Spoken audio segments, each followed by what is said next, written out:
ataendelea kuishi. David, ntiwibuka uko byari bimeze? Turaziranye, urabizi uko byari bimeze. Musubiza amaso inyuma abana ba Sekoti. Kumbuka nyuma huko watoto. Mwibuka uko byari bimeze wa munsi. Mukumbuke ile siku. Mwibuke wa munsi twari Rwanda. Mukumbuke ile siku. Mwibuke wa munsi twari Mwanyu. Mukumbuke ile siku. Mwibuke byabiha ariko mumenye kuko naba bazakura. Lakini mtue ya kwamba hata na wa Imana yaduhaye aba bana bazakura muhumure. Mungu ametupea watoto hawa. Mukomere cyane, mukomere cyane. Muimarike kabisa.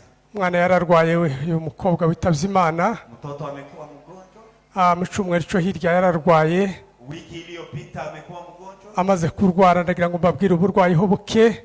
Nataka niwaeleze kwa ugonjwa wake. Umwana turagerageza tujana kwa muganga. Fanya iwezekanavyo tukapeleka kwa daktari. Abenshi bari mu kiriyo hariya. Wengi wenye walikuwa kwa matanga. Twebwe cyane umuryango twari tukiri hariya mu kiriyo. Sisi familia tulikuwa hapo.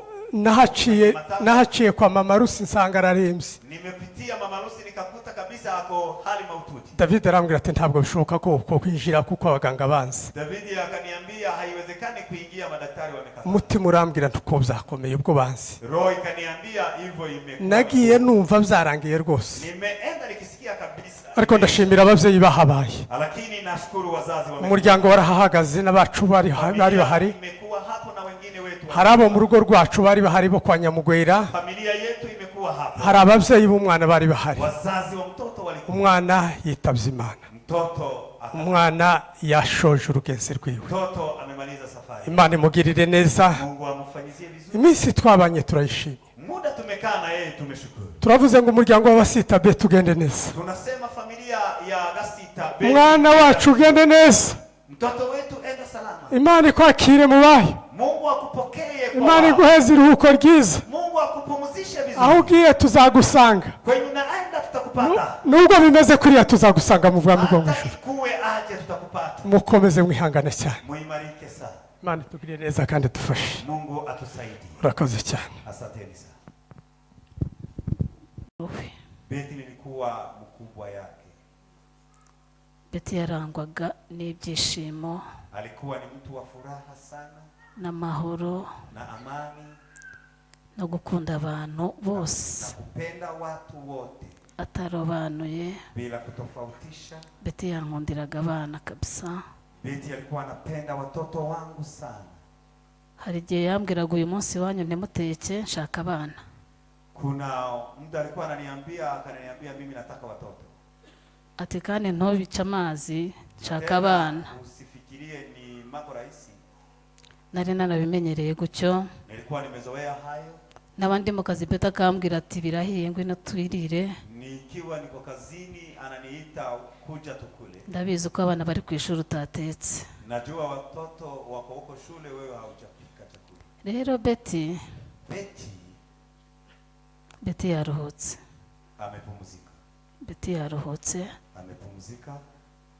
Namwe muruhuke. Na nyinyi mpumzike. Mureke kubabara. Musihuzunike sana. Uyu munsi w'ikirori cya Beti. Hii ni siku ya sherehe ya Beti. Iyi minsi yose murangwe n'ibyishimo nk'ibyaranze Beti. Hizi siku zote muoneshe furaha kama ile ilikuwa inamdhihirisha yeye.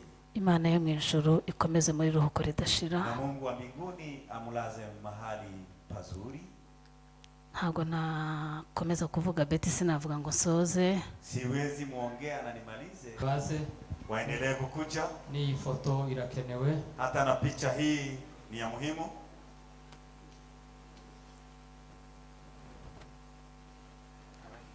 Nibamara kugera hano baratufotora hanyuma abavuga nabo bazi kuvuga. Wakimaliza kufika hapa watakuja kutupiga picha na wenye wataongea na wao wataendelea. Yego reka badufotore hanyuma acha watupige picha kisha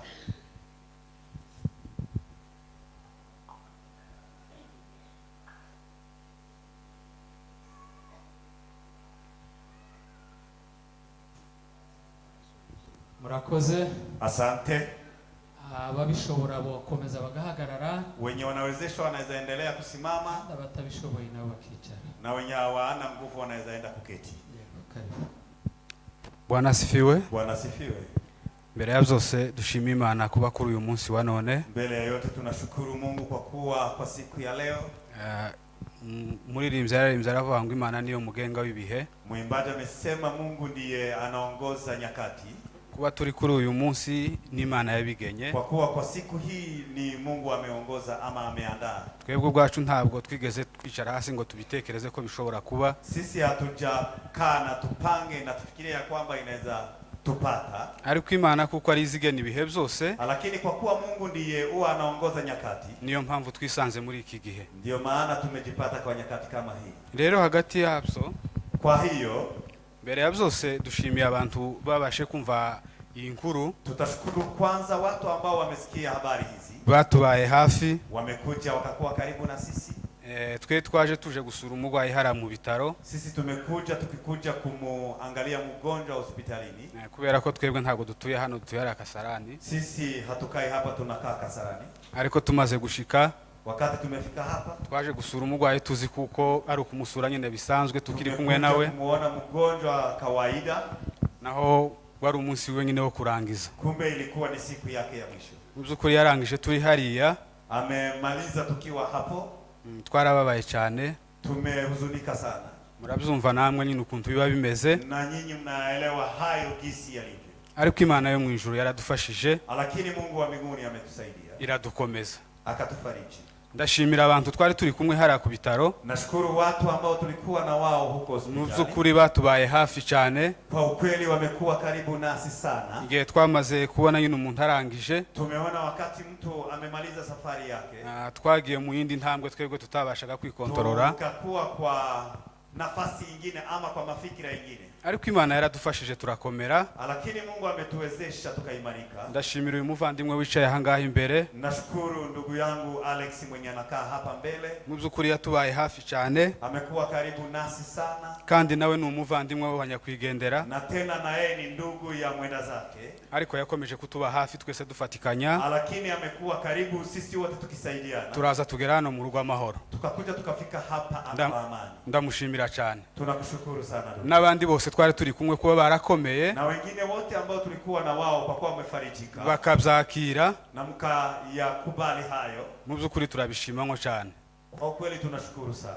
Nanone dushimiye abantu bose babashe kumva no makuru baradutabara. Kwa kweli tunashukuru watu wote ambao wamesikia habari hizi wakakuja. Haje abantu benshi baturutse impande nyinshi zitandukanye. Watu wengi wametoka mahali tofauti. Turabashimira cyane kuri ubwo butabazi mwakoze. Tunawashukuru sana kwa ujio wenu kukuja kutufariji. Iyo umuntu yahuye n'ikibazo nk'iko ukabona abantu bagutabaye. Mtu akikumbwa na shida hii lakini unaona watu wamekuja kukufariji. Uzawumva muri wewe ukomeye. Unasikia wewe ni mwenye nguvu ama unaimarika. Rero ndabashimira abantu bose bakomeje kutuba hafi. Na washukuru sana watu wote ambao wamekuwa karibu nasi. Rero umuvandimwe Betty, ndugu yetu Betty, yaje hano mu muryango wacu tumwishimiye. Amekuja kwa familia yetu tukimpenda sana. Igihe yari amaze cyose twabanye neza. Kwa muda ambaye tumekuwa na yeye, tumekaa na yeye vizuri. Mu byukuri yari umuntu urangwa n'amagambo makeya cyane.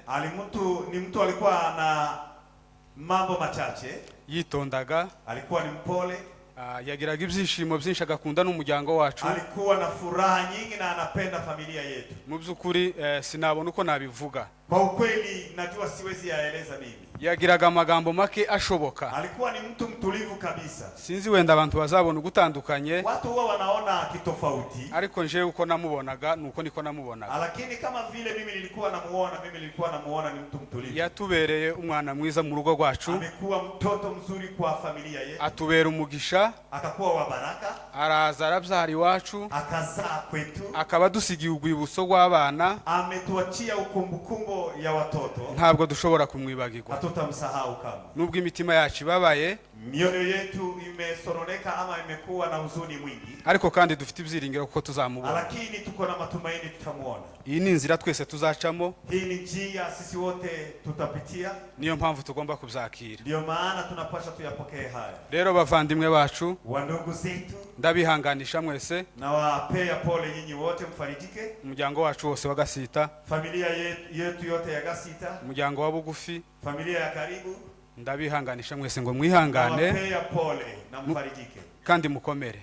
Mfarijike. Ubundi rero tena nkaba nshimiye Imana yabashe kurongora abavandimwe bacu. Nashukuru Mungu ambaye ameongoza wa ndugu zetu. Hari abaturutse hirya no hino, Wametoka ngambo na ngambo. nubwo hari abandi bakiri mu mayira batarashika, Kuna wengine ambao wangali njiani hawajafika. ariko twizeye ko nabo bashika. Lakini tuna imani ya kwamba na wao watafika. Rero mu kurangiza, Nikimaliza ndabihanganisha mwese. na wapea pole wote. Ndihanganisha umuvandimwe David, Ndugu David.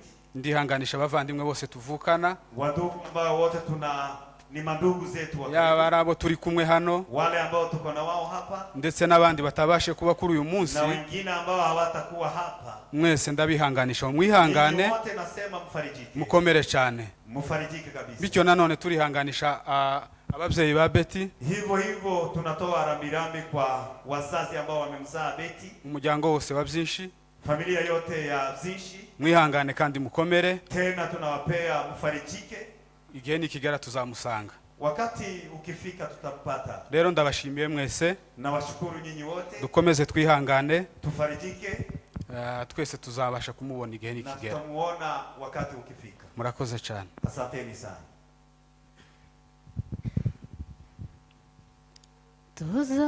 Tuzataramana n'abera bose banesheje uyu mubiri ndetse na Satani, tuzahora turirimba imbere y'ayo ntebe, mbega umunezero nzabona Yesu. Amen. Amen. Amen. Murakoze cyane. Asante sana. Twese no gushima Imana. Sisi wote ni kushukuru Mungu. Turashima Imana ko turi mu birori bya Betty. Tunashukuru Mungu kwa kuwa tuko kwa sherehe ya Betty. Imana yo mu ijuru ihabwe umugisha. Mungu wa mbinguni abarikiwe.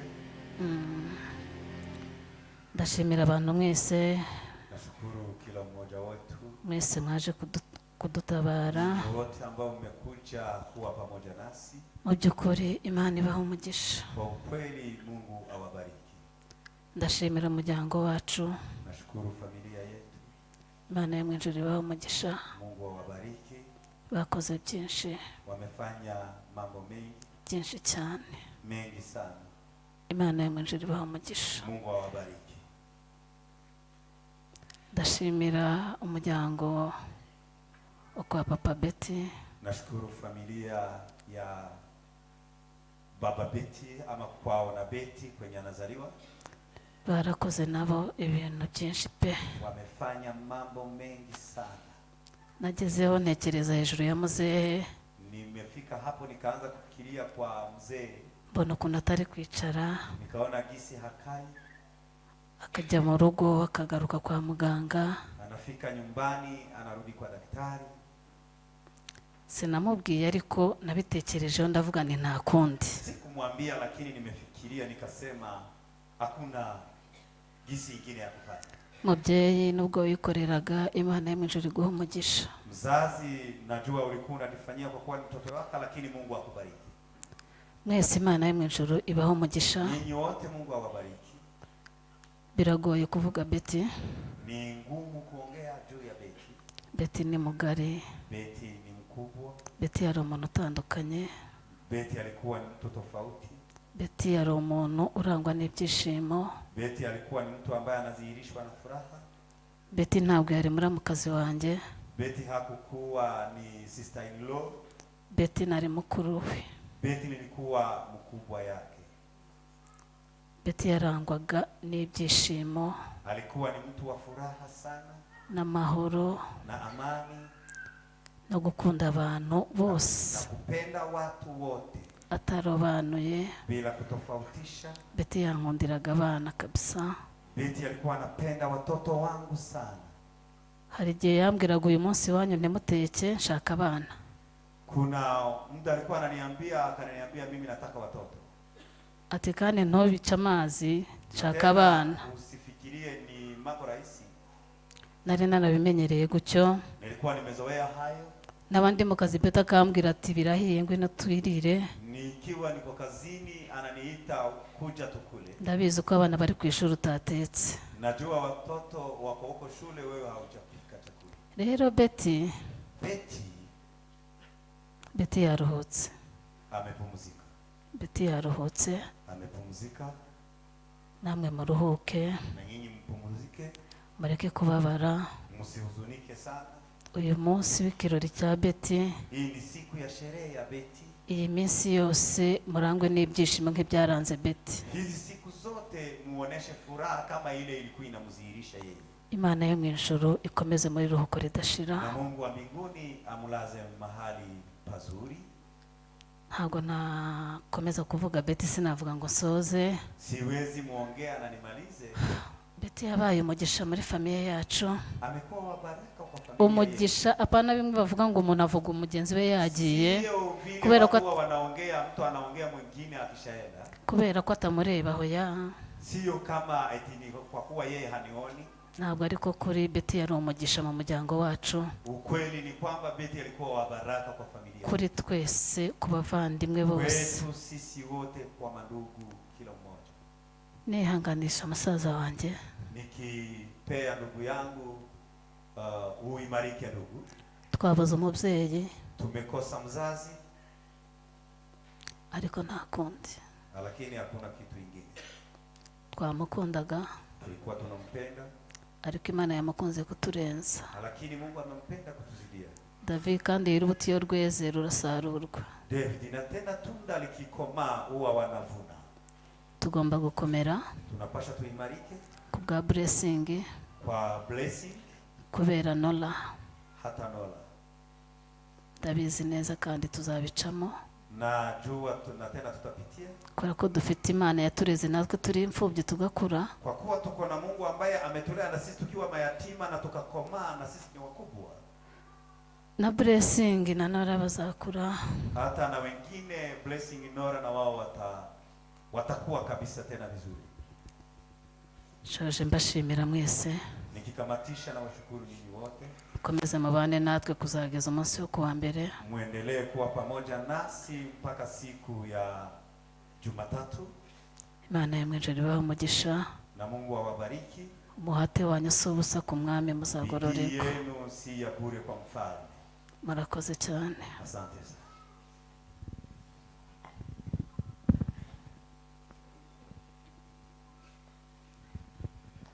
Murakoze cyane. Asante sana. Sinzi ko twabivuga iby'uyu munsi. Sijue gisi tunaweza yaongea ya siku ya leo. Uyu munsi twagize ibyago muri kino cyumweru twagize ibyago bitatu. Kwa wiki hii tumekumbwa na misiba tatu. Twari dufite kiriyo cy'umwana ejo twashinguye. Kuna mtoto ambaye tumezika jana. Dufite umurambo uri mu nzu. Tuko na maiti iko kwa nyumba. Nijoro batubikiye mukuru wacu nawe upfuye mu Minembwe. Jana usiku wametuambia habari za ndugu yetu na yeye ameaga huko kwetu Minembwe. Umurambo kurakurwa n'undi, umurambo gakurwa n'undi. Maiti inatolewa na nyingine ikiingia. Twacitse intege bene data. Tumekata tamaa ndugu zetu. Ariko turavuze ngo mwihangane muryango. Lakini tunasema familia poleni. Nagira ngo shimire naje nshuti n'abavandimwe mwadutabaye. Nataka kushukuru ndugu na marafiki ambao wako hapa. Banyamurenge bacu mwadutabaye. Wanyamulenge ambao wako hapa. Bwoko budukunda kandi bukunda gutabara. Taifa ambalo linatupenda na tena linapenda. Bavandimwe bazabaseruka bicitse. Ndugu ambao huwa mnakuja wakati tunasikia ni mgumu. Turabashimiye kuko mwadutabaye. Tunawashukuru kwa kuwa mmekuja kwetu. Kuza kwawe nuko agaciro kuri twe. Kuja kwenu ni kwa thamani sana. Imana ibaheze umugisha. Mungu awabariki. Turashimira abashumba baduhumurije. Tunashukuru wachungaji ambao wametufariji. Umwanditsi yavuze neza aravuga ngo igitiyo gitemwe. Mwandishi amesema mti kukatwa. Habakira ibyiringiro ko kizongera gushibuka. Ungali matumaini ya kwamba inawezekana. Aba bana nkuko uyu mwana w'umukobwa bivuze. Hawa watoto kama gisi mtoto msichana amesema. Twabasigiwe ari imfubyi. Tumewaachiwa wakiwa ni tudogo. Tubarera bigoye abana badafite se na nyina. Tukawalea ni vigumu ambao hawana baba ama mama. Ari utwana duto cyane. Wakiwa ni watoto wadogo. Sasa ururufuruje kifo hiki kiuja kidukora ku mutima kitwibutsa ibyatambutse. Huwa inatugusa inatugusa kiroho, inatukumbusha yale ambayo yamepita. aho byari bigeze kuri uru rugo byari byiza cyane, Kwenye ilikuwa imefika kwa familia hii ilikuwa vizuri kabisa. kugeza ejo bundi tugiye gushaka kwa byinshi, Mpaka juzi tukienda kuoa kwa familia ya Byinshi, uyu mubyeyi aduheza umwana wiwe, mzazi akatupea mtoto, aduheza umwana mwiza rwose, akatupea mtoto mzuri, aduhoza amarira rwose, akatusafisha machozi kabisa. yegeranya aba bana bose, arabegeranya, Akakumbatia watoto wote, akawakumbatia pamoja, abari hanze n'abari i Rwanda n'abari aha. wenye wako ngambo Rwanda na hapa. Uyu mwana tubera umugisha, Huyu mtoto akakuwa wa baraka uyu kabisa. mwana yari mwiza ku mubiri no ku mutima, Huyu mtoto alikuwa mzuri kimwili na kiroho. uyu mwana yari mwiza mwa bantu mwabamuzi namwe. Amekuwa mzuri kwa wale hata ambao mnamjua. Turashima Imana kuko yadusigiye umuryango, Tunashukuru Mungu kwa kuwa ametuachia familia. turashimira abanyabyinshi mwabyaye neza, Tunashukuru familia ya Byinshi ambayo turashimira mwese abakomoka kuri uyu mwana kuko mwatugiriye neza. tunashukuru wale ambao ni wa ukoo wa mtoto. Mwaratufanyia vizuri. Mwarakoze cyane. Mmetufanyia vizuri, mmefanya vizuri sana. Ndashimira umuryango wacu kwa Gasita. Nashukuru familia yetu ya Gasita. Abamaze kumva izi nkuru mwaratabaye. Wakati mmesikia habari hizi mmekuja kwa wingi. Tugize iminsi mubiriyo. Tuko siku tukiwa na matanga. Ariko ibi byose turashima kuko mwihangana. Lakini kwa yote tunashukuru Mungu kwa kuwa umeimarika. Wogeza abagabo yogeze mwebwe. Mwenye angekuwa na wanaume angekuwa na wanaume. Muri abagabo rwose b'intangaruke. Nyinyi ni wanaume wazuri. Mwahagaze kigabo. Mumesimama kama wanaume. Mukomere nubwo bimeze kuri iyi. Muimarike hata ikiwa. Mukomere nubwo bicitse. Muimarike hata ikiwa. Iri joro rizaca. Hii giza itatoka. Iyi mvura izahita. Hii mvua Ibi byose bizibagirana. Hii yote yatasahulika. Ibi byose bizatambuka. Hii yote yataisha. Mwakoze bavandimwe baje. Mumefanya vizuri. Imana ibagirire neza. Mungu awabariki. Reka nusirize kuri iki kintu. Acha nimalize kwa kitu hii ama neno hili. David komera cyane. David imarika kabisa. Ihangane mwana wa. Ihangane cyane hamwe n'abavandimwe batabaye baje. Imarika mtoto wangu pamoja na watoto wengine ambao wamekuja. Bari abana bazabaho. Watoto